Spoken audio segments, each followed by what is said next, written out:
अस्सलामु अलैकुम नाज़रीन। आज हम उर्दू ज़ुबान की तीसरी का सबक नंबर 53 का छठा हिस्सा पढ़ने जा रहे हैं।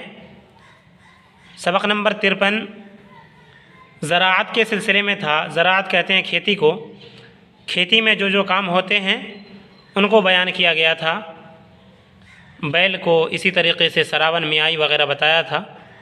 और आज हम ये छठा हिस्सा पढ़ने जा रहे हैं सबक नंबर 53 का, जो खाद के सिलसिले में है। तो चलिए पढ़ते हैं खाद किसे कहते हैं। बिस्मिल्लाहिर्रहमानिर्रहीम।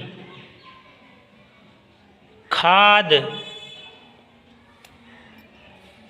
तुम जानते हो, तुम जानते हो। खाद किसको कहते हैं?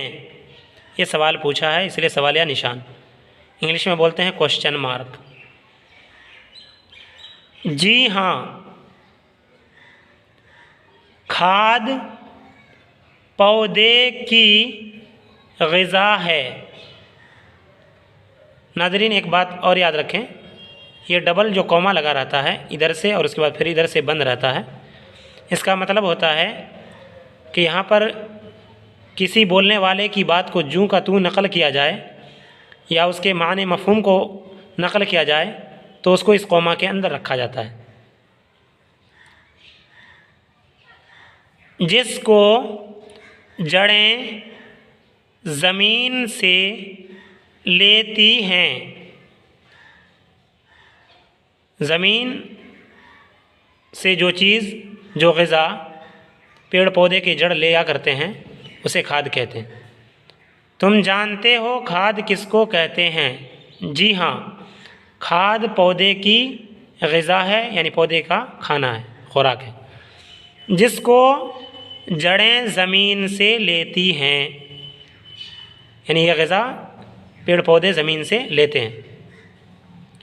ये बताओ, खाद जो पौधे को ज़मीन से मिलती है तो किस हालत में, यानी उसकी हालत क्या होती है उस खाद की। पौधे को उसकी खाद ज़मीन से उसी हालत में मिल सकती है जबकि वो पानी में घुली हुई हो। पानी में घुली हुई चीज़ तब जा कर के ये दरख्त के इस्तेमाल के लायक हुआ करती है, जबकि वो पानी में घुली हुई हो, यानी पानी में मिली हुई हो, पानी में मिल करके वो घुल गई हो। फ़र्ज़ करो, फ़र्ज़ करो यानी समझ लो या मान लो। फ़र्ज़ करो यानी मान लो। फ़र्ज़ करो ज़मीन बिल्कुल खुश्क हो जाए। खुशक ना पढ़िएगा, खे को शीन में लगाइएगा, शीन पर जज़्म। खुश्क हो जाए। फ़र्ज़ करो ज़मीन बिल्कुल खुश्क हो जाए। खुश्क माने सूखा, ज़मीन बिल्कुल सूख जाए। तरी नाम को ना रहे। तरी माने गीलापन, भिगाव। तरी नाम को ना रहे, यानी बिल्कुल ना रहे तरी, भीगापन। तो पौधे की क्या कैफियत हो, यानी पौधे उस वक्त कैसे रहेंगे अगर ज़मीन बिल्कुल खुश्क हो जाए, बिल्कुल ज़र्रा बराबर भी तरी ना हो, तो पौधे की क्या कैफियत होगी, कैफियत हो, यानी पौधे कैसे रहेंगे उस वक्त। अब उसके बारे में बता रहे हैं। फिर तो सब पौधे सूख साख कर मर जाएं। सूख साख यानी सूख कर, सूख साख कर मर जाएं। बस पानी क्या है, गोया पौधों की खाद होती है, यानी पानी पौधों की खाद है, सबसे पहली खाद। अगर ये ना रहे तो पौधे का जिंदा रहना भी मुश्किल हो जाएगा। क्या सब ज़मीनों में पौधे की खाद होती है, यानी सब ज़मीनें ऐसी होती हैं कि जिसमें पौधे के लिए खाद होती है? ये सवाल पूछा है। कोई बलुआही मिट्टी होती है, कोई अच्छी मिट्टी होती है, चिकनी मिट्टी होती है, काली मिट्टी होती है। तो यहाँ पर कह रहे हैं क्या सब ज़मीनों में पौधे की खाद होती है? ये सवाल पूछा है। बेशक, यानी यकीनन, बेशक अच्छी ज़मीनों में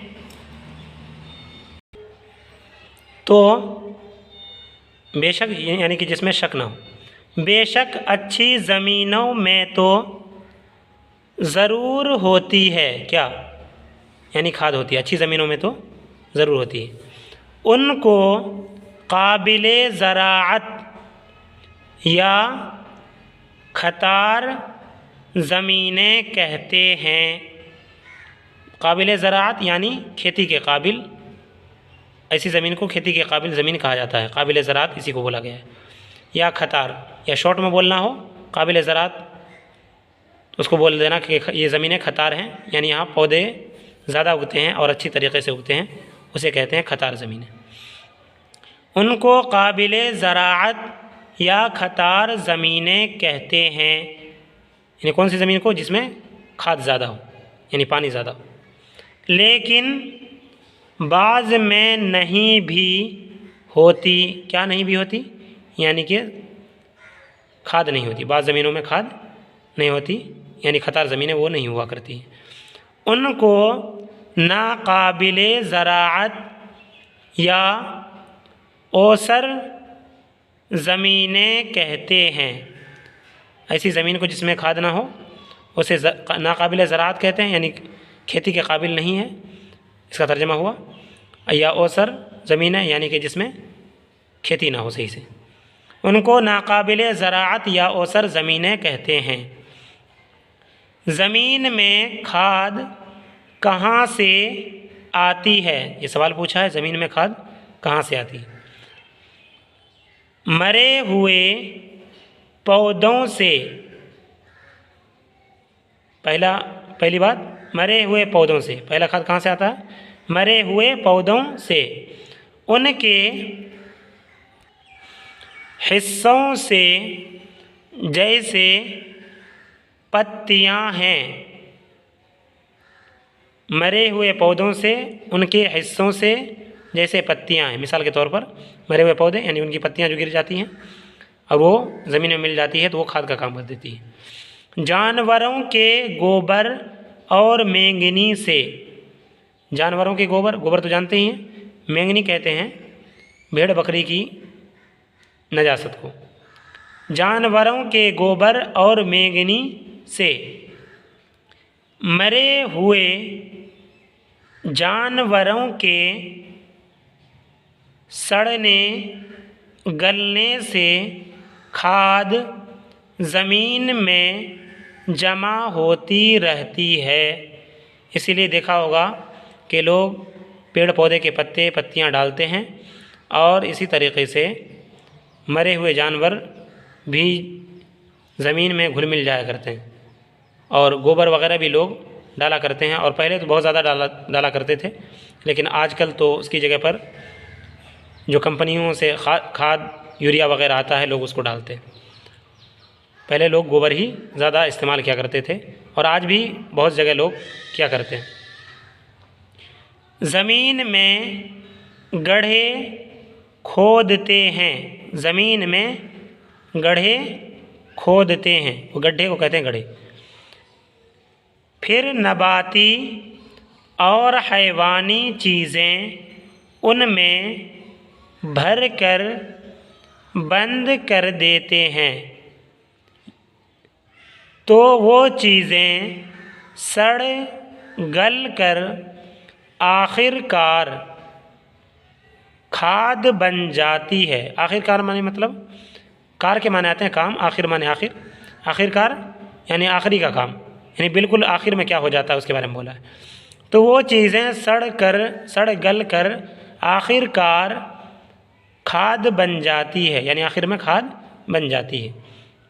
कब? जब उसको गड़े खोद करके डाला जाए, हैवानी चीज़ को या नबाती चीज़ को। नबाती में पेड़ पौधे आ गए, और इसी तरीके से हैवानी जानवरों में से निकलने वाली कोई चीज़ें, उनको अगर डाला जाए तो उससे भी खाद बन जाते हैं, अगर गड्ढे में डाल दिया जाए तो। इस खाद को हम खेतों में देते हैं। खेतों में खाद को बराबर बराबर फैलाते हैं, फिर हल से जोत कर मिट्टी में मिला देते हैं। नाज़रीन, पहले लोग इस तरीक़े का काम किया करते थे, और आज तो बिल्कुल ज़माना दूसरी तरीक़े का मॉडर्न ज़माना आ गया है। तो इसमें लोग इतनी तैयारी नहीं करते, बल्कि जिनके पास गोबर वगैरह हुआ करता है तो उनको वो जाकर जानवरों के गोबरों को ट्रैक्टर वगैरह से जाकर खेतों में डलवा दिया करते हैं। लेकिन पहले ज़माने में लोग इन्हीं कामों को क्या करते थे, यानी कि गोबर वगैरह ही इस्तेमाल करते थे।